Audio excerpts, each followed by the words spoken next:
এখানে পাওয়া যাচ্ছে দেখেন এই আপুটির কিন্তু স্বামী নেই, দুটো সন্তান নিয়ে খুবই কষ্টে আছে।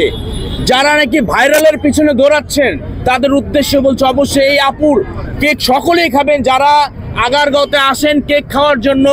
এই আপুটির একেবারে কি বলে অসচ্ছল একটি পরিবার, কারণ ওনারই দরকার আসলে প্রতিদিন যে ইনকামটা দরকার। ওনার যে কেক বিক্রি করে 4টা-5টা কেক আনে, এই কেকগুলো অনেক সময় বিক্রি হয় না, কিন্তু অথচ এই আগারগাঁওতে যাদের বাড়ি আছে, গাড়ি আছে, যাদের নাকি সামর্থ্য আছে ভালো জায়গায় থাকা, ভালো জায়গায় দোকান নেওয়া, কিন্তু সেখানে কিন্তু তারা না গিয়ে এই আগারগাঁওতে এসে কিন্তু দোকান করছে। তারা শুধু তারা শখে, কিন্তু আসলে কিন্তু এই আপুটির কিন্তু প্রয়োজন।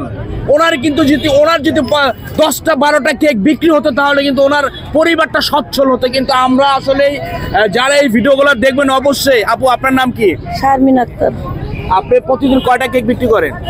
8টা আনি, 10টা আনি, 10টার উপরে যাই না। আজকে আনছি 6টা, কারণ শরীরের কুলায় না। আজকে শরীরটা খুব অসুস্থ। আজকে 10 দিন 11 দিন ধরে বিক্রি করতে আসি না। আমার রাত কেক বানাই, আবার বাচ্চার পিছিয়ে জায়গা থাকতে হয়, কারণ বাচ্চারা অসুস্থ, আমার খুবই মানসিক সমস্যা। ওনার 2টি ছেলে, একটি ছেলে মানসিক সমস্যা রয়েছে। ওনার কিন্তু যারাই কেক বিক্রি করে, আমার মনে হয় সব থেকে উনি অসচ্ছল।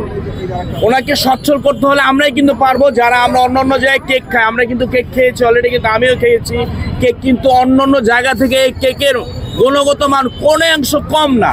প্রতিটা কেক 100 টাকা বিক্রি করছে। এবং এই আপুটি কিন্তু আমি আরেকদিন ভিডিও নিয়েছিলাম, উনি বরিশালের একজন, যারা বরিশাল জেলার লোক রয়েছেন, অবশ্যই আপনারা